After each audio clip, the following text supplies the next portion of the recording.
Pá, beleza? Tudo bem com vocês? Espero que estejam bem, com muita saúde, muita alegria e muita paz. Hoje a gente vai dar continuidade às nossas aulas de processo de execução no direito processual civil. E hoje, especificamente, vamos começar a falar sobre a execução em geral. Antes, me antecipei um pouco, falei sobre obrigação de fazer, entrega de coisa certa e incerta. E hoje a gente fala um pouco sobre a execução em geral, que começa lá no artigo 771 do Código de Processo Civil. O 771 fala só sobre regras gerais, então bem básico, tranquilo.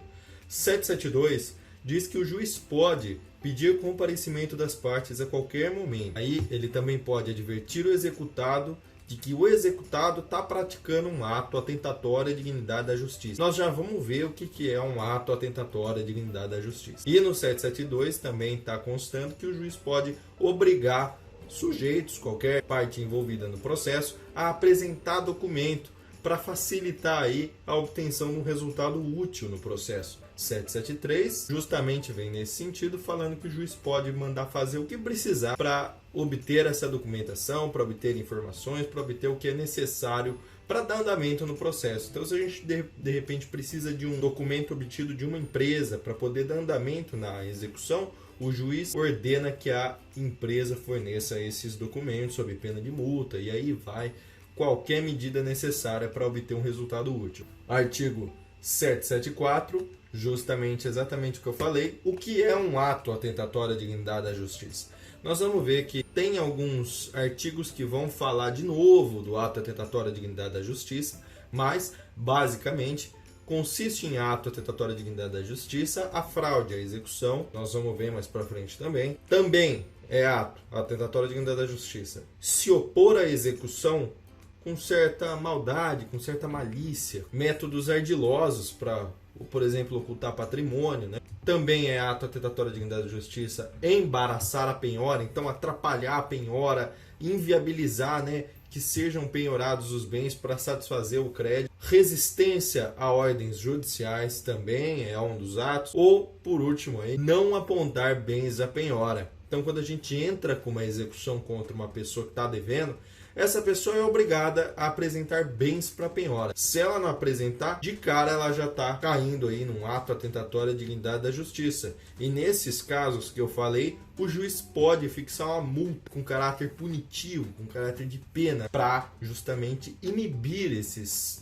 atos atentatórios à dignidade da justiça. 775 diz que o exequente a qualquer momento pode desistir da execução ou de apenas algumas medidas. E aí, como a gente sabe, né, no processo de conhecimento, a concordância da parte contrária é necessária para a desistência, caso eles já tenham sido citados, a parte contrária. E aí, nesse caso, nós temos o processo de execução que tem o exequente e o executado. Beleza. Exequente entrou com a ação, processando o executado. Executado tomou ciência, entrou no processo, fez seus embargos à execução e aí o exequente quer desistir da execução. Como que funciona? Se os embargos que foram feitos pelo executado, peça defensiva no processo de execução, se esses embargos versarem sobre matéria meramente processual, uma nulidade de citação, uma irregularidade no processo, a incompetência, aí não precisa de concordância do executado para extinção da execução. Entretanto, caso os embargos à execução falem mais do que matéria processual, daí vamos precisar da concordância do executado sim.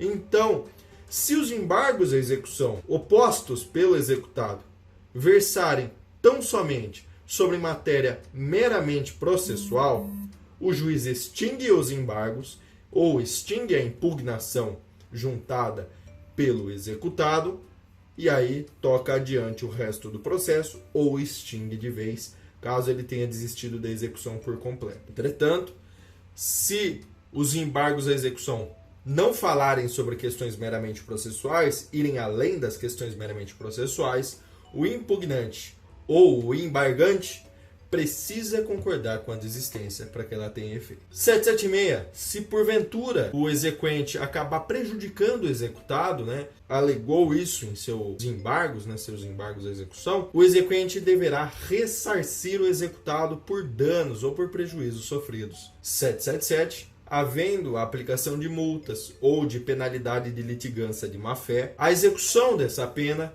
far-se-á nos mesmos autos da execução. Então, se nós estamos no processo, seguindo no processo, se eu alego que a outra parte está com litigância de má-fé, eu vou executar essa pena nos mesmos autos da execução. Abre a execução ali nos mesmos autos. Pessoal, passeia de moto no domingo, aí fica essa barulheira aí, mas tudo bem. 778. Começando a falar das partes no processo de execução. Quem é competente para ajuizar a execução? Quem faz a execução, obviamente, o credor do título executivo. Mas, entretanto, todavia, pode executar também, ou pegar a execução que está no meio da execução e continuar com ela, sem concordância do executado, o Ministério Público, o espólio, os herdeiros e sucessores do credor, o cessionário do credor ou o subrogado do credor. 779. Vamos falar contra quem a execução deve ser intentada, né?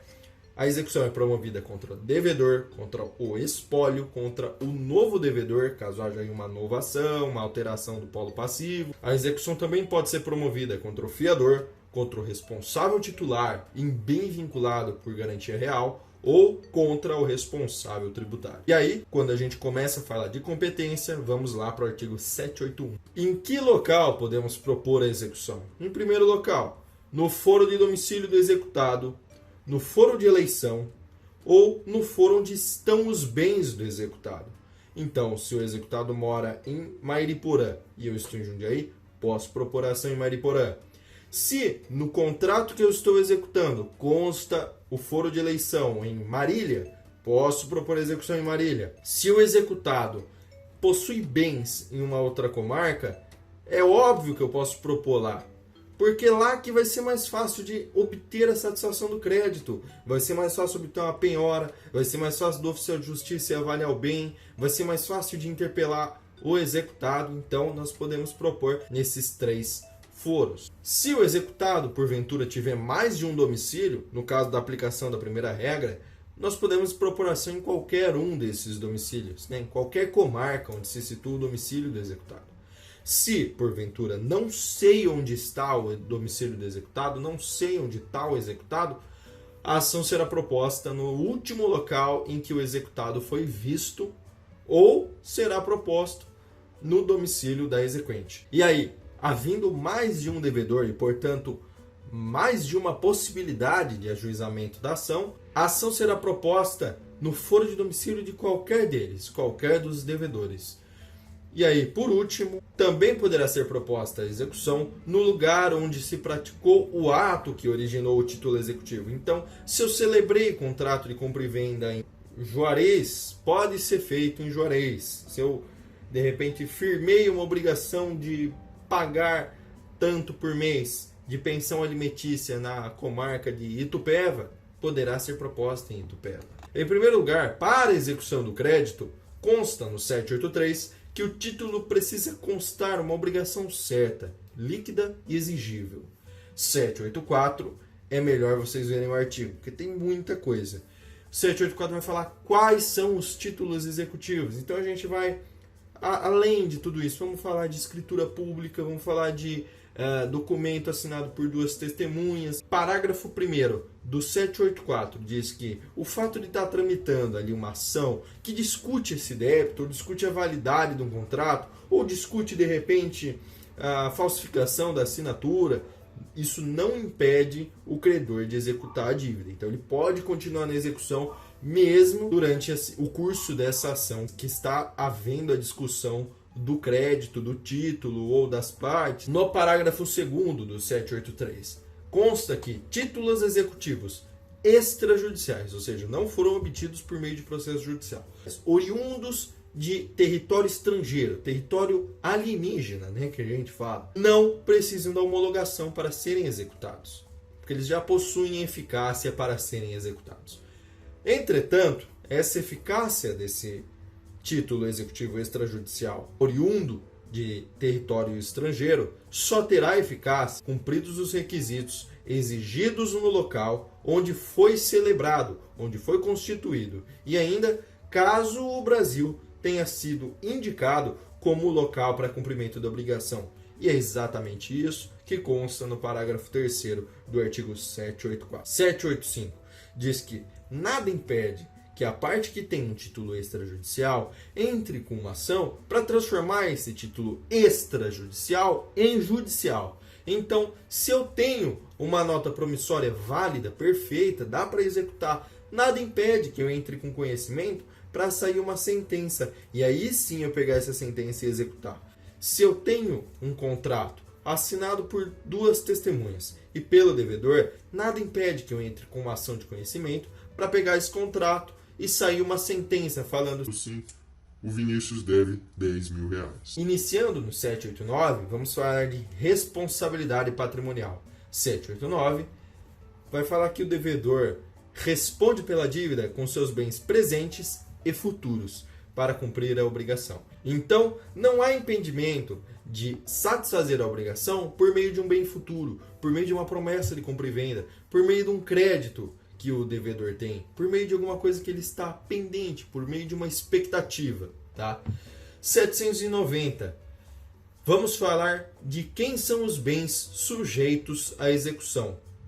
Os bens sujeitos à execução são de propriedade de alguém, certo? Vamos falar de quem são os bens sujeitos à execução. Em primeiro lugar, obviamente, do devedor. Mas aí a gente vai falar sobre as situações excepcionais. Estão sujeitos à execução os bens daquele que sucede singularmente, se a gente estiver falando de direito real ou de obrigação rei persecutória. Estão sujeitos à execução os bens do sócio. Estão sujeitos à execução os bens do devedor, mesmo que esses bens estejam sob o poder de terceiros. Então, mesmo que a minha casa esteja alugada, mesmo que o meu carro esteja emprestado para Maria, aí sim, continua podendo executar e obter esse carro, obter essa casa. Também dá para ir atrás dos bens do cônjuge ou companheiro, caso esses bens sejam exigíveis. Vamos observar aí regime de casamento, vamos observar quem consta na matrícula, né? Vamos observar ainda se houve uma fraude, se eu passei para o nome da minha esposa para fugir da execução. Também está sujeito à execução bens que foram alienados ou gravados em fraude contra credores. E aí nós vamos sim falar depois o que é fraude contra credores, certo? Mas para a gente poder ir atrás dos bens que foram alienados, que foram vendidos em fraude para fugir da execução, a gente depende de uma ação autônoma que reconheça essa fraude. Estão, por último, sujeitos à execução os bens do responsável pela personalidade jurídica, pela pessoa jurídica, caso a gente esteja falando de desconsideração da personalidade jurídica. 791 é um pouco complicado, são coisas que estão muito em desuso, que é a enfiteuse, o direito de superfície. Isso aí eu nunca vi, pelo menos. Tudo bem que eu nem advogado sou, mas eu nunca vi. Eu acho muito incomum, até feio o nome, enfiteuta, enfiteuse, enfim. 791. Se o executado tiver direito à superfície ou direito superficiário, a penhora será feita do terreno, da construção ou da plantação. Aí a gente vai averbar essa penhora na matrícula do imóvel ou do bem que nós estamos penhorando, e isso se aplica a enfiteuse, a concessão de uso especial para fins de moradia e a concessão de direito real de uso. Eu nunca vi isso aí. Para mim é muito bizarro. Enfiteuse. E aí, vamos falar sobre fraude à execução. Quando a gente tem uma fraude à execução? Em primeiro lugar, fraude à execução é fugir da execução de maneira fraudulenta, como o próprio nome diz. Então, quando houver uma ação fundada em direito real, uma pretensão de obter a coisa, caso o processo tenha sido averbado na matrícula e o devedor passa a alienar o imóvel, ele está cometendo fraude à execução. Então, tem uma ação falando do bem, discutindo o bem. Eu vou lá e vendo o bem, eu estou fraudando essa execução, estou fraudando a possibilidade do exequente obter o seu crédito. Eu estou agindo de um modo extremamente ardiloso para fugir da execução. Já tendo sido averbada a hipoteca judiciária, um ato, qualquer ato de constrição judicial na matrícula do imóvel, então anotei lá na matrícula do imóvel, está tramitando ação de execução, babá. Aí eu mesmo assim vendo esse imóvel, é fraude à execução. Inclusive, a averbação no registro da matrícula é uma forma de inibir o terceiro de comprar um imóvel que ele pode perder a qualquer momento. Aí, por último, a gente vai falar que é fraude à execução a alienação, a venda do imóvel, quando ao tempo da alienação, ao tempo da oneração, quando a gente passou o imóvel, tramitava uma ação contra o devedor que está fraudando, que é capaz de reduzi-lo à insolvência. Então, o devedor é uma pessoa humilde, uma pessoa que tem 500 mil reais de patrimônio. Está tramitando uma ação capaz de reduzi-lo à insolvência, ou seja, uma ação que está cobrando dele 10 milhões de reais. Qualquer venda que ele faça é, sim, fraude à execução. Aí tem uma coisa que eu acho muito besta no código, que eles colocam assim, um monte de possibilidade, aí por último eles põem lá, demais casos expressos em lei. Não coloca, né? Fica quieto. Então vejam a importância desse artigo. No parágrafo 1º, a gente vai falar que a alienação em fraude contra credores não tem efeito com relação ao credor. Então, mesmo que eu tenha vendido em fraude, essa venda que eu fiz em fraude não vai ter efeito para o credor. É como se o bem ainda fosse meu. E aí eu posso sim obter esse bem, porque a venda não ocorreu. Ela ficou sem efeito por ter sido realizada de maneira fraudulenta. Parágrafo 2º, vamos falar de terceiro de boa-fé, né? Temos que provar que nós somos terceiros de boa-fé para não perdermos nosso imóvel. Então, se o devedor cometeu fraude contra a execução e eu que comprei o imóvel do devedor estava de boa-fé, nem sabia que ele tinha uma dívida, eu nem sabia que o imóvel ia ser penhorado, eu tenho que provar. Eu tenho que mostrar que eu fiz uma pesquisa, tenho que mostrar que eu entrei nos tribunais, tenho que mostrar que eu fiz uma varredura nos cartórios para ver se não tem penhora, tenho que mostrar para o juiz que no momento que eu comprei, que eu celebrei o contrato, eu não fazia a menor ideia dessa ação judicial, dessa constrição judicial, e aí sim, preciso provar que o bem é meu, que eu paguei, que eu estou de boa fé, não fiz absolutamente nada, por que eu vou perder o meu bem? E aí, quando há o terceiro de boa fé, o juiz fala, tudo bem, fica com o seu bem, credor, procura outra coisa para você executar, porque desse cara aqui você não vai conseguir. O cara comprou de boa fé. Eu não posso tirar um imóvel de uma pessoa que está de boa fé. A boa fé é extremamente protegida no direito brasileiro. A gente já viu isso em direito civil. E quem está de boa fé no direito brasileiro não se ferra. Parágrafo 3º. Qual é o termo inicial até onde retroage, né, a declaração de fraude à execução, caso haja desconsideração de personalidade jurídica? A decisão que decide, que determina, que conhece, que declara a fraude à execução, vai retroagir à data da citação da pessoa jurídica cuja personalidade jurídica foi desconsiderada. Parágrafo 4º, para a gente finalizar. Antes de declarar a fraude à execução, o juiz precisa intimar um terceiro adquirente e aí ele pode opor embargos de terceiro no prazo de 15 dias. Que é o caso do terceiro de boa-fé. Então, se você está de boa-fé, é terceiro de boa-fé na aquisição de um imóvel que tenha sido declarado como fraude à execução, você terá 15 dias para apresentar os seus embargos de terceiro, mostrando que realmente você está de boa fé, que aquilo não merece ser penhorado e que, portanto, o bem é seu. Juiz, deixa esse bem de fora. Ele é meu, comprei com meu dinheiro, de maneira honesta, fiz as pesquisas, uso para moradia, minha família está aqui dentro. Prove isso para o juiz nos embargos de terceiro em 15 dias, que aí é sussa. Você vai ficar com o seu bem e tá tudo certo. Então, pessoal, mais adiante, vamos dar andamento aí no 793 para ver certinho todos esses artigos. Tem muita coisa no processo de execução e quem faz uma boa execução não fica sem grana. A gente precisa sim ganhar o processo, mas não adianta nada ganhar o processo e não levar nada, né? Você pode até ter uma sentença de vitória, mas você precisa pegar essa vitória e conseguir comemorar, tá? Então, de qualquer forma aí, eu espero que tenha ajudado.